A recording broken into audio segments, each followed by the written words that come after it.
You know those moments that burn into your memory forever. The kind that sting so deep you feel them years later.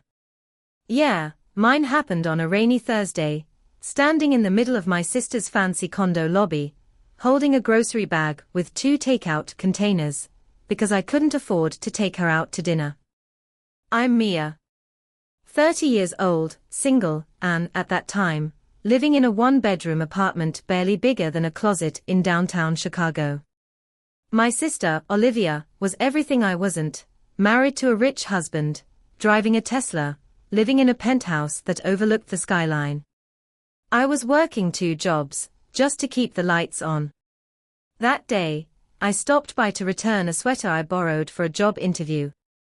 Olivia opened the door wearing a designer robe, hair perfectly curled, holding a glass of white wine like she was in a commercial. Mia. You actually made it, she said, smiling, but not the kind of smile that warms you. It was the kind that slices. I stepped in, awkwardly balancing the grocery bag. Yeah, I figured I'd bring us some Chinese food. My treat. She looked inside, wrinkling her nose. Oh, you still eat from that little takeout place by your apartment? I didn't even know they were still open. I laughed it off, pretending not to care. But she kept going. She asked about my tiny apartment, my old Honda, my cute little budget life. Each word was sugar-coated with pity and poison. Her husband, Matt, chuckled in the background while checking his watch, like I was wasting their time. Then came the moment that lit the fire in me. When I told her I might get a promotion soon, she laughed, out loud. Mia, even if you get promoted, what will that change? You'll still be renting. You'll still be, you. Her words hit like a punch. She didn't even try to soften them. Just stood there, swirling her wine like a villain in a movie. I smiled weakly, set the bag down on her marble counter, and muttered, "Enjoy the food." As I walked out into the rain, I heard her say to Matt, "She's sweet, but she's never going to make it." I don't know what broke me more, the words or the laughter that followed. But something inside me snapped that night. I sat in my car, drenched and humiliated, staring at my reflection in the rearview mirror. I whispered to myself, "You'll regret ever laughing at me." And from that night on, every decision I made, every sleepless hour, every risk I took, it was all for that moment I'd get to look her in the eyes and say, "Who's laughing now?" Because she had no idea. I was about to turn my rock bottom into her worst nightmare. Before that humiliating night in Olivia's penthouse, I used to think family meant unconditional love. That was naive. I learned early that in our family, love had a price, and success was the currency. We grew up in a small Ohio town. Our dad was a mechanic, and our mom ran a tiny thrift store. We weren't poor, but we weren't comfortable either. Olivia, the older one by 3 years, was the golden child. Straight A's, homecoming queen, the one everyone believed would make it out. I was the quiet one, the kid who read books in corners and helped mom clean up after closing. Even as kids, the comparisons never stopped. When I got a B+, mom said, "Maybe you can ask your sister how she studies." When I landed my first part-time job, Dad said, "At least you're trying to catch up." Catch up. That word haunted me my whole life. After high school, Olivia went off to an Ivy League school on a scholarship and married Matt Wright, after graduation, a corporate lawyer whose parents had money. I went to community college, dropped out halfway through when mom got sick, and spent years working odd jobs, just to help her pay medical bills. When mom passed away, I used what little savings I had to give her a proper funeral. Olivia and Matt sent flowers. They didn't come. That's when I started to see it clearly. To them, I was the family disappointment. The one they could pity at holidays and gossip about afterward. Still, I kept showing up. Birthdays. Thanksgiving. Even baby showers for Olivia's friends, where I felt like a stranger. I tried to make something of myself. I worked at a marketing agency as an assistant, low pay, long hours, but I loved the creative side. I dreamed of starting my own branding firm one day. I'd pitch ideas to my boss that got ignored, only to see them pop up months later under someone else's name. But I stayed quiet, thinking that patience would eventually pay off. It didn't. By 29, I was stuck in a job that drained me, living in a cramped apartment that smelled like the diner downstairs. The only thing that kept me going was my stubborn belief that someday things would change. Then came that rainy Thursday, and Olivia's laughter. It wasn't just about a small apartment. It was a reminder of every time she'd looked down on me, every time she'd made me feel small. That night, sitting in my car with the engine off, I realized something: no one was coming to save me. If I wanted respect, if I wanted to matter, I'd have to build it myself. So I started writing. Business ideas. Notes. Goals. Plans. I didn't have money or connections, but I had grit. And anger. A dangerous combination when focused the right way. After that night, I couldn't sleep for days. Every time I closed my eyes, I heard Olivia's laughter, sharp and cold, echoing in my head like a curse. I replayed every insult, every pitying look, every conversation where she made me feel like I was nothing. But this time, instead of breaking me, it built something inside me. Something fierce. I wasn't just going to do better. I was going to rise so high that Olivia would have no choice but to look up at me. The next morning, I pulled out a notebook and wrote 3 words at the top of the page: no more small. That became my mantra. I wrote down everything I was good at, everything I hated about my job, and everything I wanted from life. It wasn't much, but it was a start. At the time, I was still working as a marketing assistant. I'd been pitching fresh ideas that no one took seriously. My boss, Darren, loved taking credit for other people's work. One day, after yet another team meeting, where he presented my campaign as his, something in me snapped again. That night, I stayed up until 3 a.m. researching how to start a small business. I watched free YouTube tutorials, read articles about branding, even joined a few online forums where small business owners shared advice. Slowly, an idea began to form. I realized there was a massive gap in the market, small local businesses struggling to keep up online. Restaurants, barbershops, boutiques, they didn't know how to brand themselves digitally, and big marketing firms charged a fortune. That's when it hit me: I could do this. I could help them. So I started freelancing under a fake agency name, Blue Peak Branding. I made my own logo on Canva, created a website using free templates, and started messaging small business owners on LinkedIn and Instagram. I offered to help for cheap, sometimes even free, just to build a portfolio. My first client was a small coffee shop near my apartment. The owner, Maria, was kind but skeptical. I helped her redesign her menu, boosted her social media, and ran a few cheap ad campaigns. Within a month, her shop's sales jumped by 40%. She cried and hugged me. Word spread fast. 1 client turned into 3. 3 turned into 10. Within 6 months, I was earning more from freelancing than from my full-time job. When I finally quit, Darren acted surprised. "You're leaving stability for a hobby," he said with a smirk. I smiled, thinking of Olivia. "No," I said softly. "I'm leaving mediocrity for freedom." I worked day and night, building Blue Peak from scratch, learning taxes, hiring a web designer, taking online courses, and cold emailing clients across states. Every milestone felt electric. Every success, personal. But I didn't tell my family. Not yet. Especially not Olivia. I wanted her to find out the way I found out I was the disappointment.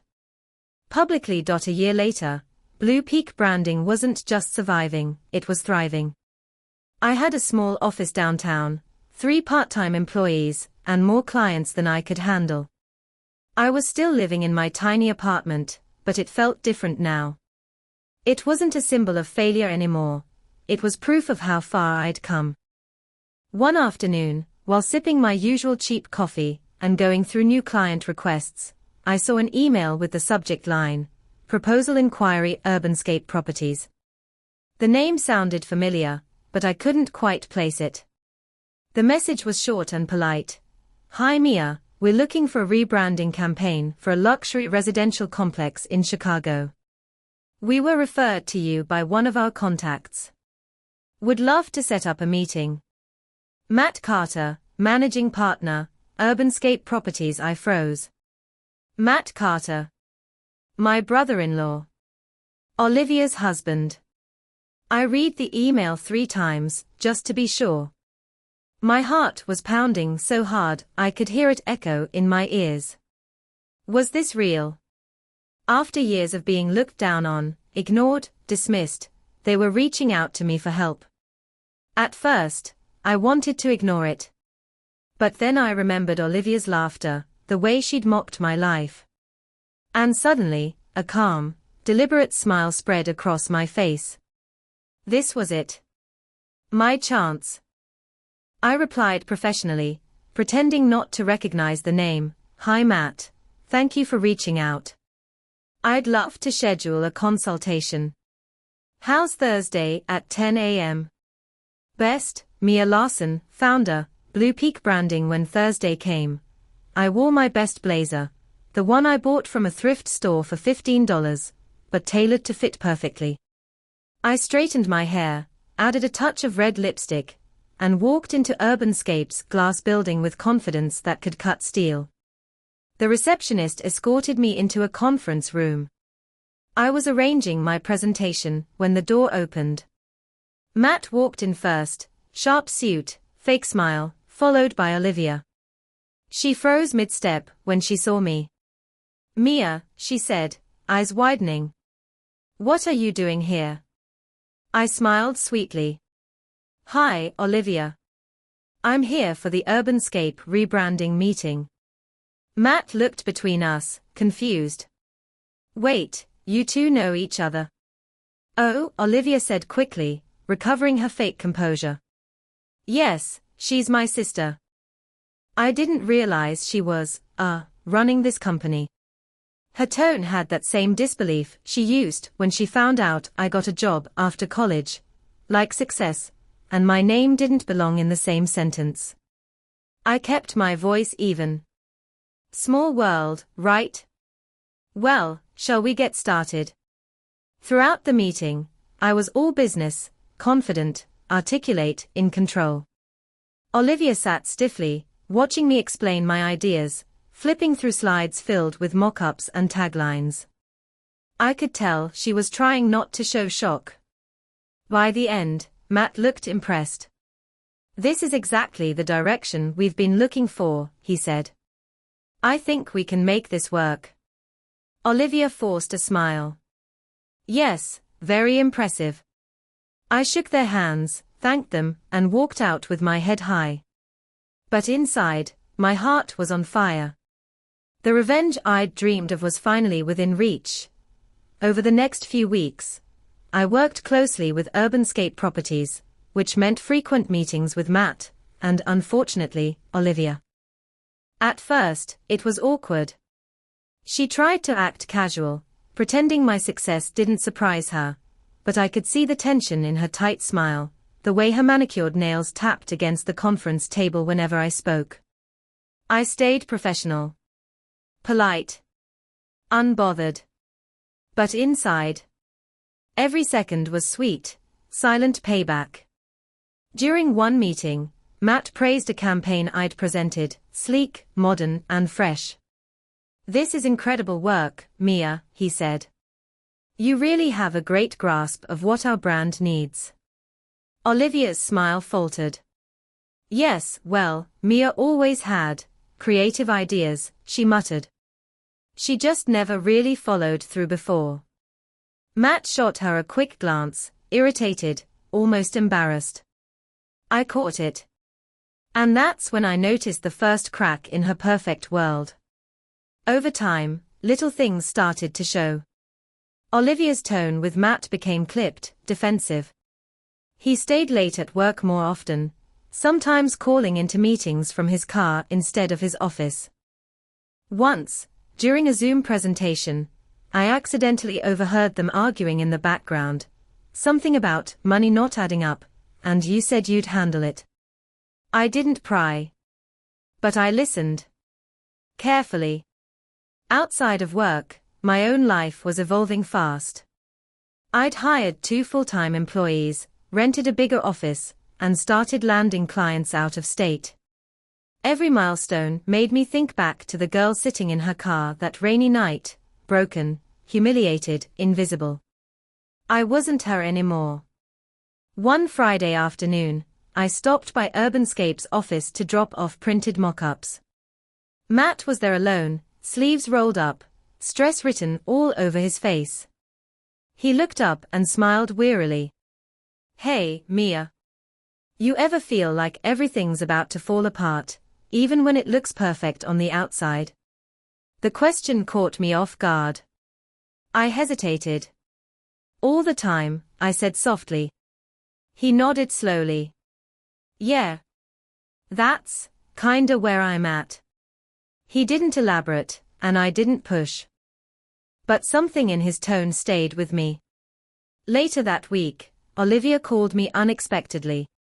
Her voice was shaky, something I'd never heard before. Mia, can we talk? Privately. I agreed, more out of curiosity than concern. We met at a high-end cafe downtown. She looked different. Pale, tired, like she hadn't slept in days. She didn't waste time. Matt and I are having problems, she blurted out. He's been distant. Cold. And now he's hiding things from me. I raised an eyebrow. That's rough, I said carefully. She leaned closer, desperation creeping into her voice. You've been working with him. Have you noticed anything? Has he said anything weird? For a moment, I just stared at her. This was the same woman who once mocked me for not being marriage material. Now she was unraveling in front of me, and asking me for help. I wanted to feel sorry for her. But all I felt was power. I haven't noticed anything unusual, I lied. But I'll keep my eyes open.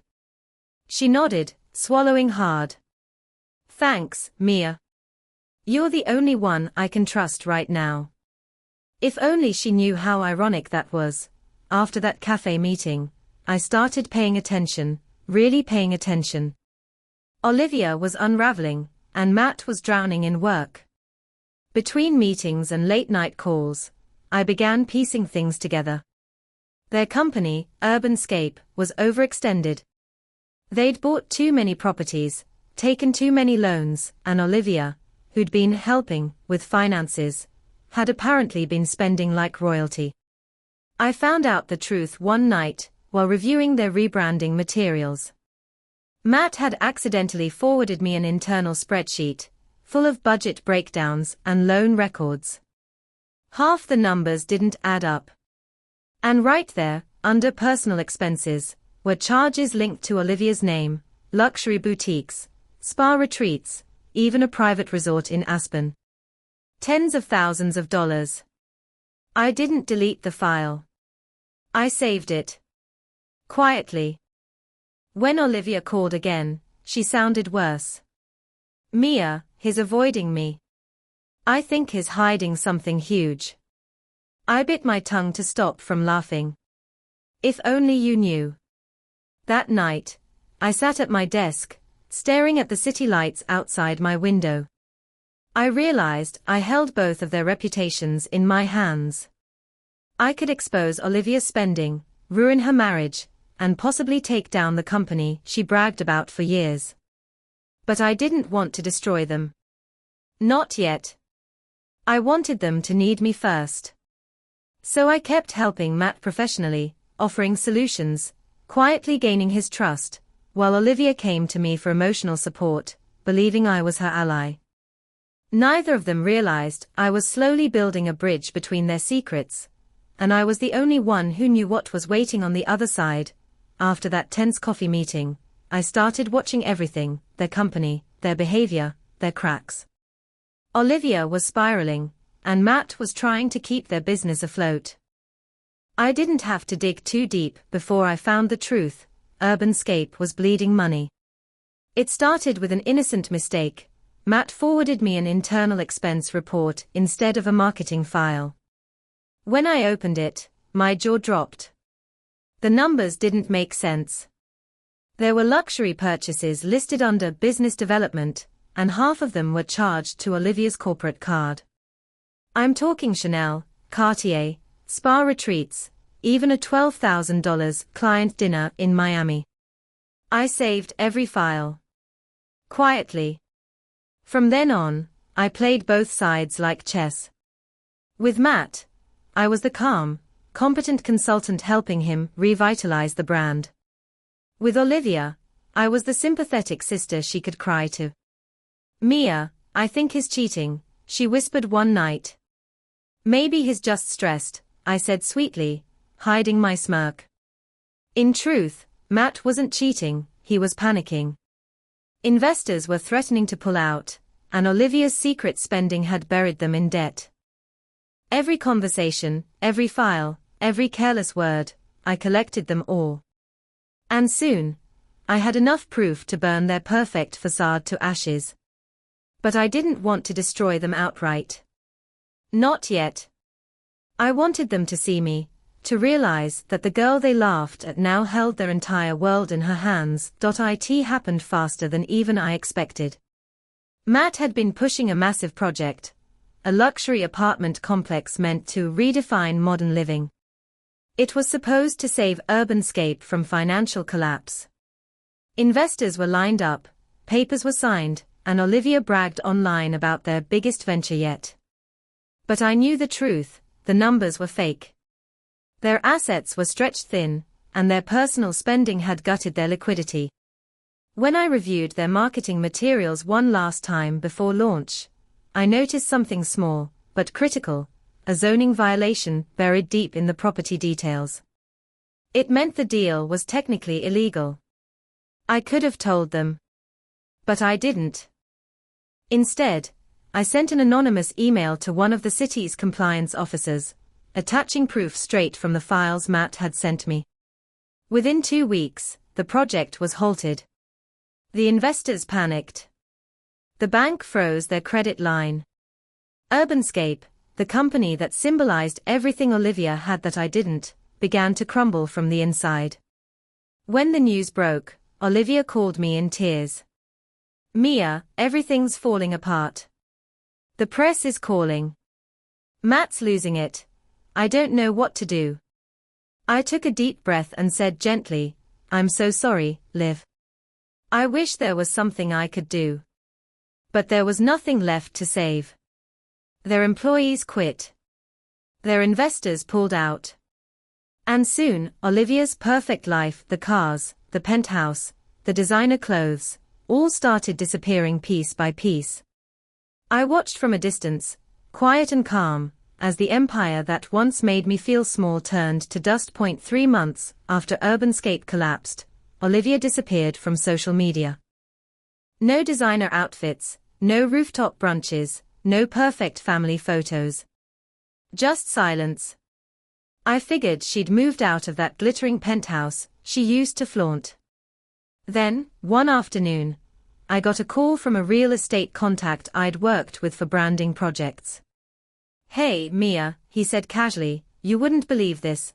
The Carter building downtown just went up for sale. You know, the one Olivia used to own." I froze. "Wait, Her building. Yeah. Bank repossession. They're desperate to unload it fast, and you've got the liquidity. You interested? I didn't even hesitate. Send me the paperwork. It took less than a month. My company had grown beyond anything I'd imagined: steady clients, a solid cash flow, and investors who trusted me. I wired the payment in full. No loans. No partners. Just me. When I stood outside that building, keys in hand, I couldn't stop smiling. This was the same building Olivia once bragged about. Our crown jewel, she called it. Now it was mine. Every marble tile, every window, every inch of it. I didn't tell her right away. I waited until the sale went public, when the newspapers ran the headline: former urbanscape property purchased by independent branding entrepreneur, Mia Larson.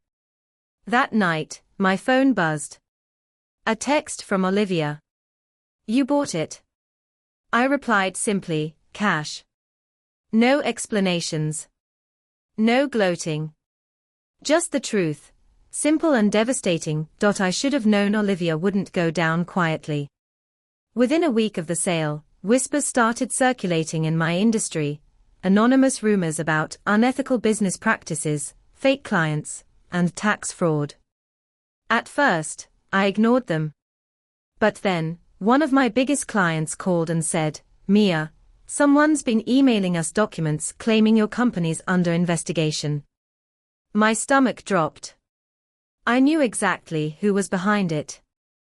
I traced one of the fake email accounts. The recovery phone number matched Olivia's old business contact. She was trying to drag me down, to destroy my reputation out of spite. I wanted to be angry, and I was, but more than that, I was disappointed. After everything, after all the humiliation and loss, she still hadn't learned. I didn't confront her right away. I gathered proof, screenshots, emails, phone logs, and when I had enough, I sent them to my attorney. Within days, a cease and desist letter was delivered straight to Olivia's tiny rented condo. Yes, rented.